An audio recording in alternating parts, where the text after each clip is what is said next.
Je vais vous présenter plusieurs néopronoms parce que ça en a perturbé plus d'un que je ne parle que de Yel. Et comme je les connaissais pas tous, j'ai pris toutes mes infos sur La vie en queer, petit dico de français neutre et inclusif. Bon déjà, c'est quoi la différence entre neutre et inclusif? Le neutre, c'est pour parler des personnes non binaires.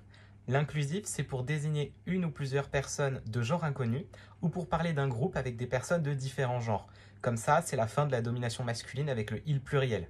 Ou alors, on peut utiliser l'inclusif pour genrer une personne non binaire si elle le souhaite, tout simplement. Du coup, je vais vous citer tous les néopronoms neutres, sujet, démonstratif, relatif, objet et possessif. Du coup, pour les pronoms sujets neutres, j'ai déjà parlé de Yel, mais il y en a d'autres. Et je vais totalement lire mes notes pour être sûr de tous les prononcer comme il faut et d'en oublier aucun. Alors du coup, il y a al, al, ale, ul, ile, i, im, ol, ole, ul et ule.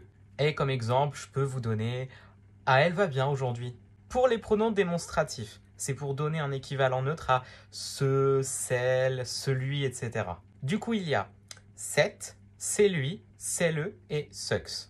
Exemple, c'est le qui veulent venir, vous pouvez. Pour les pronoms relatifs, c'est pour donner du neutre à elle et eux. Il y a elle, exe, yel, oui encore lui, et al. Par exemple, c'est pas moi, c'est elle. Pour les pronoms objets neutres, c'est pour donner un équivalent à le, la, lui, etc.